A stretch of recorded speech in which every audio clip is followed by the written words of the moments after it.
I think it's so easy. This thought popped in my mind. What happens when writers lose their voice? I know if you're an entrepreneur, you've probably experienced this before, especially if you've been in business for any length of time, over a couple years. You know that you get to a point of tactical, logistic know how, of incredible results, of accelerating almost with lightning speed. And it's like, but you tend to lose your voice because you may be working with districts, you may be working with corporations, you may be working with healthcare institutions, you may be working, like I said, B2B, business to business, district to district, corporation to corporation, gov contractor to other contractor. But when we get in these areas of success that we were so happy to be in, so thankful to be in, by the way, this is not a complaint, so graced and favored to be in, and we put in the work. It didn't just happen overnight. We put in the work, whether the folks see it or not. The work was put in.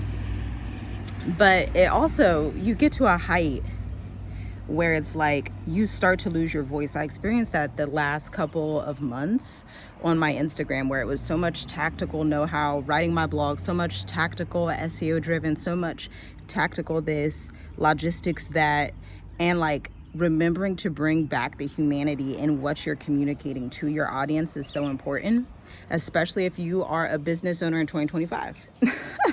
Put it like that, because this 2025 economy commands and demands authenticity, and authenticity isn't something where it's like, oh, I show my most vulnerable side. I was working actually with one of the teammate that I trained up. Okay, I trained in communication strategy, and I've been working on it for the past few months. Okay, and so we were talking about and chatting about how vulnerability and authenticity are two different things. Let's be clear. When you're a business owner, vulnerability is not as critical as it would be for an influencer versus authenticity. Let's get some definitions, or at least some examples. When we think vulnerability, we think like, oh, let me tell this story that I've never told before. And I always have this conversation also with my finance clients, because this totally aligns with them as well, especially like tax relief, very tactical, where it's like, we don't create vulnerability content. We're not influencers. She had like a social media team instruct her like, oh, do something vulnerable. And she told him like, why would I do that? That's not why my audience buys. It's so important that you have a identity for yourself, a brand identity for your brand, communications guidelines, strategy. That's what we do inside of Black Educators Amplify, by the way. We set all those standard operating procedures, for lack of a better term, so that you're clear on what you're communicating. But vulnerability is this, let me tell this story I've never told before. Let me tell you something completely irrelevant to my business. And if you're a business owner, that's not wise. It's a waste of time. And that's why you may be attracting the wrong people, because you're treating your business like you're an influencer, and you're not. You're a CEO. You're an entrepreneur. My husband and I were doing a team meeting yesterday with our team, and we were planning the guidelines for like 2035. Like, we want our certain intellectual property that we have in the business to be worth over 100K, creating the map to get there, because we're 9 years in business. Now it's like, okay, let's start thinking in terms of like an exit strategy. What can we do here with these certain guidelines that we've created? Because there's this temptation that exists in the world, the way that AI is, that's like, make an AI chatbot and then sell a $300 workshop and then and it's like the industry just wants people to just pimp their business, pimp their gift, pimp their talent, and go give it to a robot. And it's just so disingenuous. And so when I think is authenticity, think of authenticity as a writer, as a content strategist, as a data analyst for my clients, I think of the stories that are relevant, one, to their business, to who they are, to who they want to serve. If it's not relevant to the ICP, the ideal client persona, then it doesn't need to be posted. Okay, and you need to be very clear on your ICP, your ideal client persona. My husband and I have been in our marketing lab, so to speak, producing a new course on ICPs, buyer personas, that's like an entry gateway before you get to the 8-week accelerator. These are non-negotiables. This is like the education. That's why we always say there's such a gap. We've been saying like There's such a gap in the industry. There's such a gap in knowledge right now because of AI. AI has made people not smarter. It's made people more foolish, unfortunately. People do not understand the micro and macroeconomics of entrepreneurship. People don't understand the marketing, the ICP. Your ideal client persona, who you speak to, is critical and will make or break what you do in business, or will make and break your ability to profit and to sign big contracts. We're able to sign big contracts because our Instagram, our website, our communications, even if you look on this channel, honestly, because our clients, some of them even look on here, it comes across as professional. It comes across as non-drama. It comes across as getting straight to the point. This is what corporate clients want, districts want, businesses want, government contractors want, education, healthcare. That's what they want. Very much straight to the point. But when you want to use your voice and have your voice, it's important to be in community, like in a business mastermind, like the 8-week accelerator, which registration is closed. But it's important to be in community with entrepreneurs where you can still have your voice and have it in that safe space. Talk about your personality, talk about the things you want to share, but those things don't need to be applied to your business all the time. For example, I've had 2 home births. I've mentioned it, when I was, around that time of labor on my Instagram, but I don't continue to talk about that on my email marketing page because that's irrelevant to email marketing. That's authenticity for my business. That's authenticity. Like, yeah, but I'm not going to keep continuing to talk about things that are not relevant and do not drive a bottom line. We are in an economy where you just don't have the free space to not drive bottom line. Leave a comment if you agree. I need to drive bottom line. Bottom line revenue. Bottom line is revenue. Bottom line is growth marketing. Bottom line is what standard operating procedures are we making? Are we going to have an exit strategy in the next 5 to 10 years? What is our exit strategy? What regions are we going to operate in? For example, I would love one day, I don't know how real this is going to be because I'm quite a few hours away, but I would love to also open up a branch in Dubai. I would. Why? Dubai is the creator and entrepreneur hub of the world. Finance, tax, real estate, all the things. That's in alignment. That's authentic to my brand, okay? I don't know how possible that's going to be or how soon that will come to fruition. But as my children grow up, as our children grow up, I would love to do that. I wouldn't want to live there, but I definitely want to visit and have like an operating branch out there. Licensing intellectual property, making sure that your intellectual property is secure, making sure that you have a curriculum designer, a UX strategist, and these are all roles that I've actually trained certain technology to do for me.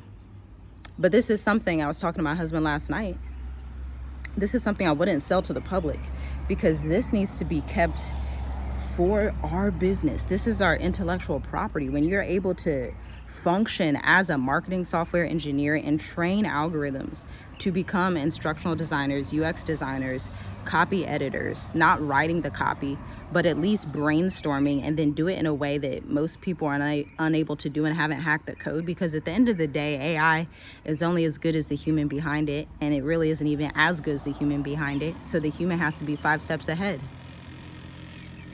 This is the danger, which is good for me, good for people like me who love what they do. Because at the end of the day, I love what I do. I'm always going to study what I do. I'm always going to study my clients. I'm always going to function as a high-level entrepreneur. That's just facts. It's the spirit of excellence, the spirit of diligence. Look it up in the book of Proverbs. But when we have entrepreneurs out here, small business owners, large business owners don't do this because large business owners are already in a winning arena and they already know that they're not going to do that. It's a non-negotiable. But when we have small business owners that believe they can prostitute their gifts, prostitute their talents, overshare stuff that's irrelevant, it ruins your brand reputation.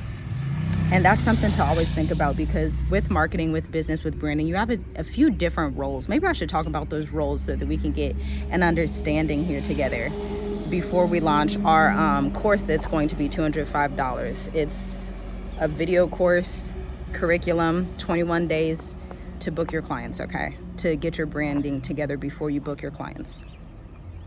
Guaranteed. This is a formula we use every time we work with clients, guaranteed. But so there's a few different roles here. When you think of marketing, You also have to think of PR, public relations, meaning how you communicate your image to the public. And so authenticity, vulnerability is not one of my core brand guidelines. It's just not. This isn't a therapist's office. This isn't that. So vulnerability is not one of those. And even I've worked with a few therapist offices, mental health practitioners. And again, when we're meeting with the team and doing marketing, especially in healthcare, it's not like, let's go find something to be vulnerable about. It's like, no, let's go educate the audience. Let's see how we can A/B test and try different methods, try different subject lines. Let's see how this website copy feels. If we're talking more about the hospital, or if we're talking more about the patients, or if we're talking more about the founder and the CEO and talking about their new hires, or if we're talking about this main issue of anxiety that's popping up in the youth, those are the positionings that we use. We don't use like, let me just be so vulnerable. I think the oversharing on social media is one of my biggest pet peeves. I think some things are just made for privacy and humanity. Y'all know, or if you don't know, I'm an introvert. You should check out the Introvert Marketer podcast on here, by the way. But everything's not meant to be like overly processed, overly shared. Like, it's just, why? But something that I do to show authenticity, like I'm here on my rooftop, oily face, no makeup, drinking my coffee, head wrap. That's authentic. That's like, I want you to see who I am. I want you to see how I talk. I want you to see like what I actually do in the morning. I actually come up on my roof and I'll pray, or I'll think up some strategies. I'll, whatever, plan for homeschool, whatever we're doing, or if we're planning to look at a property, this is where I clear my head. So this is where I'm coming to. This is how to leverage and use authenticity versus vulnerability. So I urge you, if you're an entrepreneur, to critically assess if you need to pivot, which 9 out of 10 times you do, how you're going to pivot and what you are pivoting from and to. What you are pivoting from and to. Because I'm telling you, there's education contracts, district contracts, corporate contracts, B2B contracts. Look at these birds right here, so cute. They're right on the roof with me. These people want to work with you, and it doesn't require another degree. You don't need another certification. You don't need another this. I'll tell you what, from working in corporate, I'll tell you, there are white Americans with no degrees that will make more than you and will get higher than you because they have the audacity to speak about the results they've already have given to either a previous organization, to, in their side hustle. Like, it's time to really take inventory. I urge you not to get in tens and thousands or 20s of thousands of dollars of debt. You got all the certifications, you're good. You got all the degrees, you're good. And if this doesn't resonate, then it's not for you. You've got the results. You got the portfolio, the case studies. You have led engineering teams. You've led electrical teams. You've led massage therapy teams. You've just led teams in general. You're an administrator. You're an educator. You've taught thousands of children. You've taught thousands of clients. You've basically created the whole sales engineering process for your agency because it was a startup. The agency that you worked at, because it was a startup, and they told y'all had to bootstrap it. But what they didn't tell you was they should have been paying you quadruple what they paid you to do. Because in the actual business market, when you see the prices that corporations and people are paying for these things, you will be like, oh, they got me. They got one over on me. Don't let them continue to get one over on you, especially not in this economy. But the gap between you not letting them, corporate, get one over on you is that you have to come in as a consultant. My relationship with corporate as a consultant, wildly different than W-2. Oh my gosh. The respect level, when you're coming in as a consultant, one, they know, okay, she's working with growth marketing for this season. She's coming in to consult. Everybody will shut up and they will listen to me. That's something you don't get in a W-2. You don't get that when you're the W-2 employee. But let me tell you, if you're a consultant and you've experienced this, please drop a comment so they know. When you're a consultant and you're coming in to advise them, it's totally different. You say something, they're like, we're rolling with it, because they just put out that budget. They were paying $70, $80 an hour and put you on retainer. So they're like, yeah, let's do what she says. This is why increasing your rate, charging the appropriate price, charging the proper market price, not undervaluing, not undercharging, is so beneficial to you and the people you serve. because then it can put them in the right identity and mindset. But if you're paying somebody $22 an hour, you know they're MBA level, you know they're more talented, but they keep being cool with this $22, $25 an hour, it kind of, if you empathize with the corporation and the managers, it's kind of like, why'd you take this job? Why am I even listening to you? I'm confused. You're a higher level, but you're trying to fit a lower level. That confuses them. Just be empathetic and understand that confuses people when you undervalue and undercharge. But when you have a qualification process, I can't wait to teach this during weeks 3 and 4 Black Educators Amplified this Sunday. This is one of my favorites, because the qualification process, the pre-qualifiers that allow a client to even be able to work with you, it shifts the game. You're not searching for clients. Now clients are searching for you, and they have to apply. None of our clients, corporate clients especially, none of them work with us without going through the intake questionnaire. Meaning we are willing to turn down corporate, and have turned down international corporations, because they don't follow instructions. If you're not going to follow instructions, don't work with me, period. If you're not going to follow instructions, you don't work with us. Corporations know that, so also small businesses going to have to know it too. But that's like setting boundaries, these pre-qualifiers, like this is where you need to be at. And if you're not there, maybe another offer is better, or maybe you can read our blog and listen to our podcast and start there. But if you do meet these parameters, if this is what you're trying to figure out, what you're trying to accomplish in the next 3 to 6 months, 12 months, 24 months, 5 years, then yes, we should definitely work together. But this is the difference between new entrepreneur and advanced seasoned entrepreneur, consultant that has already been in the field, because obviously you only learn this after you get in the field. Unless you invest in enough business courses and masterminds from consultants who have gone before you, they can kind of let you in. I did have that ability to do that, to where it was like, I had people tell me very early on, 9 years ago, always have contracts. Make sure your contracts are well written. Never work without a contract. And so I took that to heart. I was obedient, and I submitted to that instruction from the person who at that time was 5 years ahead of me in business as a marketing consultant. And so I didn't like talk back and like, no, I think it's fine if it's like, you know, a certain industry that I like. Maybe I'll just, no. There's a level of submission, and submission is power, because submission submits you to knowledge if you're listening to the right person. There's a level of submission with, and I've even seen this with corporations where, and it's very awe-inspiring, it really is, where corporations will submit, entire marketing teams will submit and say, hey, you're the expert here. You've garnered 27.9 million plus in revenue to date for clients. We need you to help us on this campaign. We submit to you. We put ourselves under you. Please tell us what we need to do. Then they do the process. They're done with the work, and now they're up 10 million. Or now they have automations that are going to work for the next 2 to 3 years. Or now they have their curriculum edited that took 16 weeks to edit because it was such a large project, and they want to hire someone where it was like, let me just hire you, I trust you.